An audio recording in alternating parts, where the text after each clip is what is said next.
दोस्तों, एक बार फिर से आपका स्वागत है प्रजापति न्यूज में। ऐसे होता था काला पानी जेल में अत्याचार।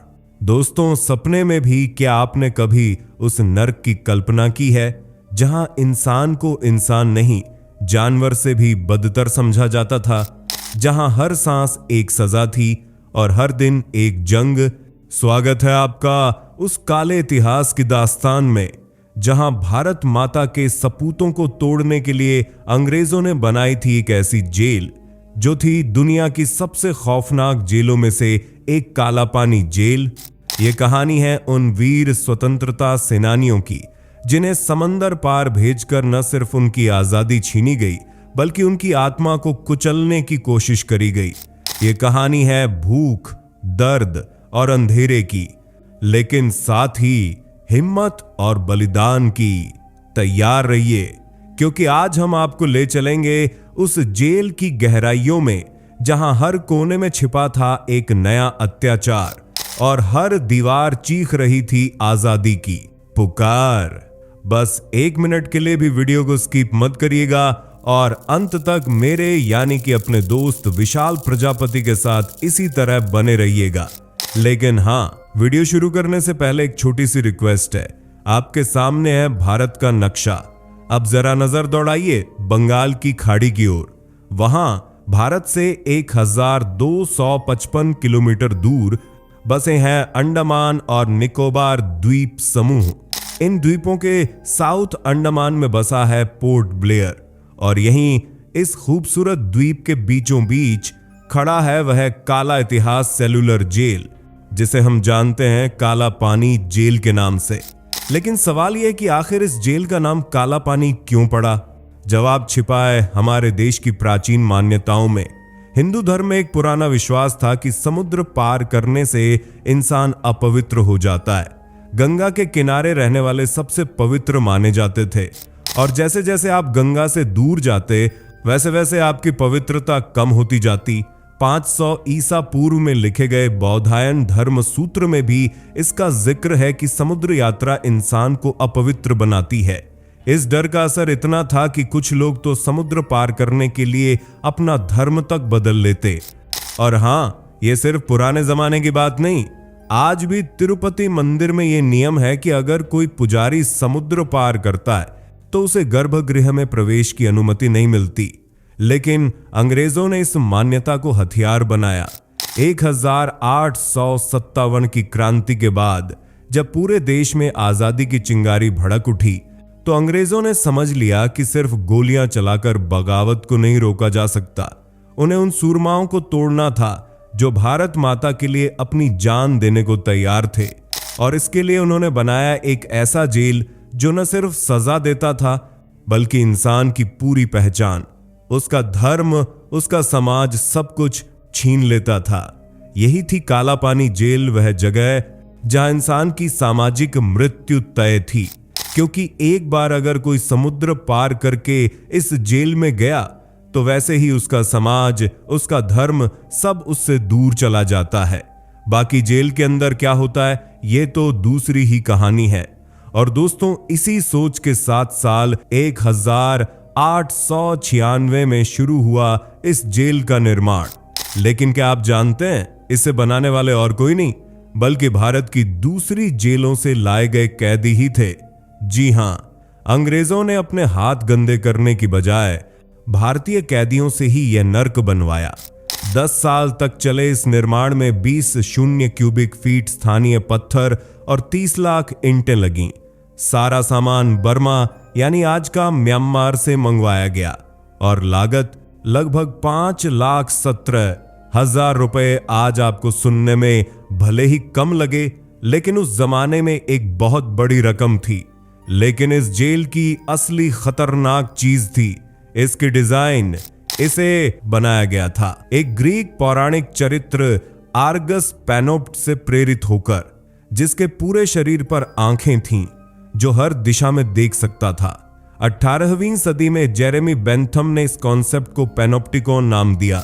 एक ऐसी जेल जहां एक गार्ड सैकड़ों कैदियों पर नजर रख सकता था लेकिन कैदी उसे नहीं देख सकते थे। दोस्तों, इस डिजाइन का मकसद था डर व डर। जो हर कैदी के मन में यह सोच पैदा करता था कि उसे हर पल कोई देख रहा है। जेल का लेआउट कुछ ऐसा था, बीच में एक ऊंचा वॉच टावर और इसके चारों ओर 7 विंग्स, जैसे साइकिल का पहिया। हर विंग में छोटे छोटे सेल्स, जहां कैदी एक दूसरे को न देख सकते थे न बात कर सकते थे। हर सेल का साइज था 13, 5 फीट गुणा 7 फीट, जिसमें सिर्फ एक छोटी सी खिड़की थी, वो भी 10 फीट की ऊंचाई पर। कोई हवा, कोई रोशनी, सिर्फ अंधेरा और तन्हाई। इस जेल को सेलुलर जेल इसलिए कहा जाता था क्योंकि ये बनी ही थी कैदियों को अकेले में तोड़ने के लिए। अब जरा उस दुनिया में कदम रखिए जहां हर दिन एक नई सजा थी। अगर आपको काला पानी की सजा मिलती तो सबसे पहले आपको हथकड़ियां पहनाकर एक जहाज में ठूंसा जाता। चेन्नई या कोलकाता से शुरू होता आपका सफर, जो 3-4 दिन तक चलता और आखिरकार आप पहुंचते अंडमान। वहां आपको मिलता था सिर्फ एक पतला सा कपड़ा और एक लंगोट। आपके गले में लटकाया जाता था एक आईडी टैग, जिस पर लिखा होता था आपका नाम और आपकी कैटेगरी, डेंजरस या परमानेंटली इनकॉर्पोरेटेड। डेंजरस का मतलब था वे कैदी जिन्हें अंग्रेज सबसे खतरनाक मानते थे। इनमें थे हमारे वीर सावरकर, जिन्हें 1910 में देशद्रोह के आरोप में गिरफ्तार किया गया था। सावरकर वो सूरमा थे जिन्होंने फ्रांस के मार्सेलिज़ बंदरगाह पर जहाज से कूदकर भागने की कोशिश की थी।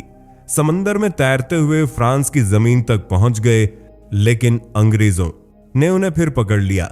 इसीलिए उन्हें डेंजरस कैटेगरी में रखा गया और उनके सेल में थी डबल सिक्योरिटी। दूसरी कैटेगरी थी परमानेंटली इनकॉर्पोरेटेड, वे कैदी जिन्हें जिंदगी भर जेल में सड़ना था, जैसे परेंद्र कुमार घोष, जिन्होंने 1908 के अलीपुर बम केस में ब्रिटिश जज को मारने की कोशिश की थी। लेकिन यह तो सिर्फ शुरुआत थी। असली नर्क शुरू होता था जेल के अंदर। सुबह 6 बजे आपको बाहर खींचा जाता। नहाने के लिए मिलता था सिर्फ खारा समुद्री पानी, और वह भी सिर्फ 3 कटोरे। अगर आपने ज्यादा पानी लिया तो डंडे पड़ते थे। फिर आपको हथकड़ियां पहनाकर सेल्स में पटक दिया जाता और अगले दिन शुरू होता था काम, वह काम जो इंसान को इंसान नहीं, मशीन बना देता था। काला पानी जेल में काम का मतलब था जीते जी मरना। एक काम था नारियल छीलना। सुनने में आसान लगता है, लेकिन यह नारियल आपको अपने नाखूनों और खून से छीलने पड़ते थे। वीर सावरकर ने अपनी किताब मेरा आजीवन कारावास में लिखा है कि नारियल छीलते वक्त उनके हाथों से खून बहता था, लेकिन रुकने की इजाजत नहीं थी। दूसरा काम था नारियल फोड़ना, फिर उसका पानी इकट्ठा करना और आखिर में खुरपे से नारियल को शैल से अलग करना। हर कदम पर गार्ड्स की मार पड़ती थी। अगर गलती से आपने नारियल का एक टुकड़ा भी उठाया तो आपको चोर करार देकर पीटा जाता। लेकिन सबसे खौफनाक काम था तेल निकालना।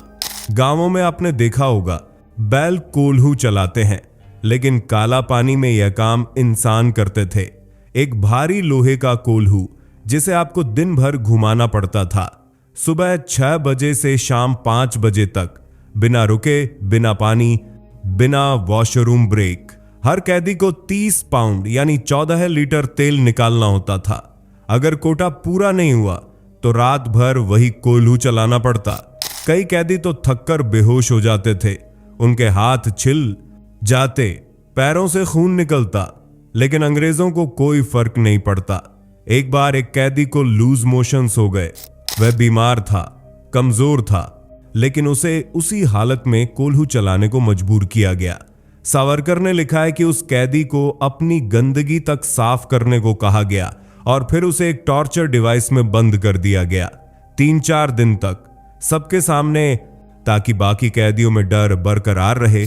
खाने की बात करें तो वह भी एक सजा था। मिट्टी के तेल में बना दलिया, जंगल से लाई गई सब्जियां जिनमें सांप और कनखजूरे मिले होते थे।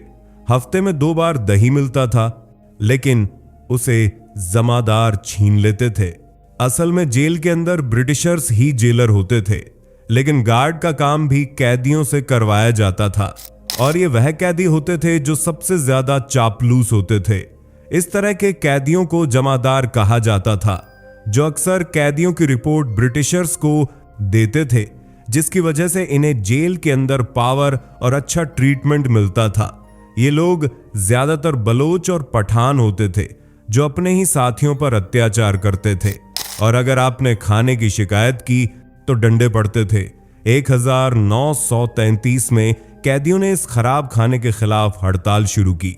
45 दिन तक चली ये हड़ताल, जिसमें किसी ने एक दाना नहीं खाया, लेकिन अंग्रेजों ने जवाब दिया फोर्स फीडिंग से। कैदियों को बेड पर बांधकर उनके नाक में रबर की ट्यूब डाली जाती और दूध, अंडे और चीनी का मिश्रण जबरदस्ती उनके गले में उतारा जाता। लेकिन कई बार यह ट्यूब गलत नली में चली जाती और दूध फेफड़ों में पहुंच जाता। महावीर सिंह, मोहन किशोर रामदास और मोहित मोहित्रा जैसे वीर इस फोर्स फीडिंग की वजह से शहीद हो गए। इस जेल की दीवारों ने कई नायकों की चीखें सुनी। वीर सावरकर और उनके भाई गणेश सावरकर दोनों एक ही समय में इस जेल में बंद थे, लेकिन जेल की खतरनाक डिजाइन की वजह से 9 महीने तक वे एक दूसरे से मिल भी नहीं पाए। सावरकर ने लिखा है कि जेलर डेविड बेरी खुद को भगवान कहता था। उसने एक बार कहा, पोर्ट ब्लेयर में 2 भगवान हैं, एक आसमान में और एक मैं। एक और कहानी है 17 साल के इंदु भूषण रॉय की। वह एक युवा स्वतंत्रता सेनानी थे जिन्हें आजादी की लड़ाई में शामिल होने की सजा में काला पानी भेजा गया। भूख, मार और तन्हाई ने उनकी हिम्मत तोड़ दी। एक दिन अपने सेल में उन्होंने आत्महत्या कर ली। उनकी चीखें आज भी उन दीवारों में गूंजती हैं, लेकिन इन नायकों ने हार नहीं मानी। 1933 की हड़ताल इसका सबूत है। कैदियों ने एकजुट होकर अंग्रेजों को चुनौती दी और फिर आया साल 1942 जब जापानी सेना ने अंडमान पर कब्जा कर लिया। लेकिन यह आजादी नहीं, एक नया अत्याचार था। जापानियों ने न सिर्फ पुरुषों बल्कि महिलाओं और बच्चों को भी इस जेल में ठूंसा। 29 दिसंबर 1943 को नेताजी सुभाष चंद्र बोस पोर्ट ब्लेयर आए। उन्होंने तिरंगा फहराया, लेकिन जापानियों ने उन्हें सिर्फ जेल का साफ सुथरा हिस्सा दिखाया। असली नर्क उनसे छिपा रहा। दोस्तों, इस जेल में कैदियों को साल में सिर्फ एक बार पत्र लिखने की इजाजत थी, और वह भी सिर्फ अंगूठे के साइज का। वह पत्र खुला होता था और हर ऑफिसर उसे पढ़ता था। मोतीलाल वर्मा की कहानी के बारे में बात करें तो दोस्तों, स्वतंत्रता सेनानी मोतीलाल वर्मा ने चुपके से एक पत्र बाहर भेजा जो सुरेंद्रनाथ बनर्जी तक पहुंचा। उनके अखबार द बंगाली में छपने के बाद दुनिया को काला पानी के अत्याचारों का पता चला। दोस्तों, जेल की दीवारें ऊंची नहीं थीं, क्योंकि बाहर समंदर और घने जंगल थे जहां जरावा जनजाति रहती थी। वे बाहरी लोगों को मार डालते थे, जिससे भागना असंभव था, और यही सारी चीजें इस जेल को इतनी ज्यादा खतरनाक बनती थी। साल 1937 में महात्मा गांधी और रविंद्रनाथ टैगोर के प्रयासों से काला पानी जेल के कई कैदियों को रिहा किया गया। लगा यह नर्क का दरवाजा हमेशा के लिए बंद हो गया, लेकिन आज भी आजादी कितने सालों बाद भी ये जेल एक म्यूजियम के रूप में खड़ी है, जो हमें हमारे नायकों के बलिदान की याद दिलाती है। 7 विंग्स में से 4 नष्ट हो चुके हैं, 2 भूकंप से, और 2 जापानियों ने बंकर बनाने के लिए तोड़ दिए। आज सिर्फ वॉच टावर और 3 विंग्स बचे हैं। यह जेल सिर्फ एक इमारत नहीं थी, ये थी वह जगह जहां भारत माता के सपूतों ने अपनी हर सांस में आजादी की जंग लड़ी। उनके खून, उनके पसीने और उनकी चीखों ने इस देश को आजादी दिलाई। दोस्तों, काला पानी जेल सिर्फ एक जेल नहीं थी, यह थी वह आग जिसमें हमारे नायकों ने अपनी हिम्मत को तपाया। यह थी वह अंधेरी रात जिसमें आजादी का सूरज चमका। आज जब आप इस म्यूजियम में कदम रखेंगे तो उन दीवारों की चीखें सुनिए। वे आपको बताएंगे कि आजादी कितनी कीमती है। हमारे स्वतंत्रता सेनानियों को सलाम, जिन्होंने इस नर्क में भी हार नहीं मानी। बाकी दोस्तों, क्या आप उनके बलिदान को याद रखेंगे? अपना जवाब हमें कमेंट बॉक्स में जरूर दीजिएगा, और इसी तरह की वीडियोस को लगातार देखते रहने के लिए हमारे चैनल को लाइक, शेयर और सब्सक्राइब करना बिल्कुल ना भूलें। और हाँ, हम फिर मिलेंगे एक नई वीडियो के साथ। तब तक के लिए जय हिंद, जय भारत। दोस्तों आपकी स्क्रीन पे 2 और वीडियोस दिख रही हैं, जिसे देखने के लिए आप इस स्क्रीन पर क्लिक करें। दोनों देखिएगा, बहुत अच्छी वीडियो बनी है।